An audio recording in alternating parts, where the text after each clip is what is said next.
पाकिस्तान में चुनाव हो और बम धमाका ना हो, ऐसा तो हो ही नहीं सकता। पाकिस्तान में 8 फरवरी को आम चुनाव हुए थे, लेकिन उससे एक दिन पहले ही धमाकों से पूरा पाकिस्तान दहल उठा। वोटिंग से ठीक एक दिन पहले बुधवार को बलूचिस्तान में 2 जगह ब्लास्ट हुआ। पहला धमाका बलूचिस्तान के पिशीन शहर में हुआ, जिसमें 14 लोगों की मौत हो गई और 30 लोग घायल हुए। ये धमाका निर्दलीय उम्मीदवार असफंदयार काकड़ के खान के दफ्तर के बाहर हुआ। वहीं दूसरा धमाका सैफुल्लाह शहर में जमीयत उलेमा ए इस्लाम के कैंडिडेट के ऑफिस के बाहर हुआ। इसमें भी 12 लोग मारे गए। एक ही दिन में पाकिस्तान की धरती पर मानो भूचाल आ गया और 24 लोगों की जान एक साथ चली गई। पाकिस्तान में आए दिन धमाके होते रहते हैं। पाकिस्तान में जब से आम चुनाव की तारीखों का ऐलान हुआ था, तब से लगातार हमले हो रहे हैं। इनमें ज्यादातर इमरान खान की पार्टी तहरीक-ए-इंसाफ यानी पीटीआई के नेताओं को निशाना बनाया गया। चुनाव की घोषणा के बाद पिछले 37 दिन में 125 से ज्यादा लोगों की मौत हो चुकी है। इनमें पुलिसकर्मी भी शामिल है। जनवरी 2024 में कुल 47 सुरक्षा बलों की हत्या हुई थी, जबकि 42 आम नागरिक मारे गए थे। इस महीने 7 दिनों के अंदर 14 सुरक्षा बल और 33 आम नागरिक मारे जा चुके हैं। पाकिस्तान जब से वजूद में आया है, तब से लेकर के आज तक कभी शांतिपूर्ण और निष्पक्ष तरीके से चुनाव हुए ही नहीं। इस बार भी ऐसा ही हुआ। चुनाव आयोग के तमाम दावों के बावजूद न सिर्फ कैंडिडेट बल्कि सुरक्षा बलों और चुनाव आयोग के दफ्तर भी सुरक्षित नहीं रह गए हैं। हालांकि चुनाव के दौरान पाकिस्तान में आतंकी हमले कोई नई बात नहीं है। साल 2018 के चुनाव में कम से कम 200 से ज्यादा आम लोग और 4 उम्मीदवार आतंकी हमले में मारे गए थे। इससे पहले वर्ष 2013 का चुनाव पाकिस्तान के इतिहास में सबसे खूनी चुनावों में गिना जाता है।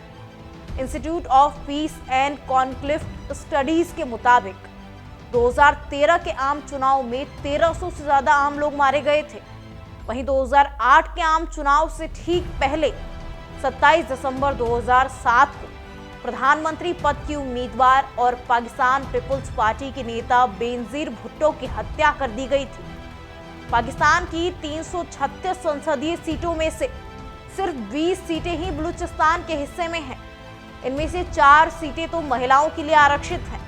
पाकिस्तान के भेदभाव की वजह से यहाँ बलूच लिबरेशन आर्मी मूवमेंट चला रही है, जिसका उद्देश्य बलूचिस्तान को पाकिस्तान से आज़ादी दिलाना है। और अगर गरीबी की बात करें तो बलूचिस्तान प्रांत में 71% है, पंजाब प्रांत में सिर्फ 31%, सिंध प्रांत में 43%, खैबर पख्तूनख्वा में 49%। इससे तो साफ जाहिर है कि गरीबी के मामले में बलूचिस्तान कितना पिछड़ा हुआ है। चलिए अब आपको उस वक्त की कहानी सुनाते हैं जब पाकिस्तान की सरजमी पर भारत के प्रधानमंत्री ने कदम रखा था। 24 दिसंबर 2015 की रात जब पाकिस्तान के 21 करोड़ लोग सोए, तो उन्हें भनक तक नहीं थी कि अगले दिन पड़ोस से अचानक एक मेहमान आएगा, जिससे पूरी दुनिया की निगाहें उनके मुल्क पर टिक जाएंगी। 25 दिसंबर को शाम 4:20 पर लाहौर के अल्लामा इकबाल एयरपोर्ट पर भारतीय वायुसेना का बोइंग 737 विमान लैंड करता है। इसमें भारत के प्रधानमंत्री नरेंद्र मोदी थे। ऐसा मौका 10 साल बाद आया था, जब पाकिस्तान की सरजमी पर भारत का प्रधानमंत्री पहुंचा था। उन्हें रिसीव करने के लिए सारे प्रोटोकॉल तोड़ खुद तत्कालीन प्रधानमंत्री नवाज शरीफ एयरपोर्ट पहुंचे। इस दिन उनका जन्मदिन भी था।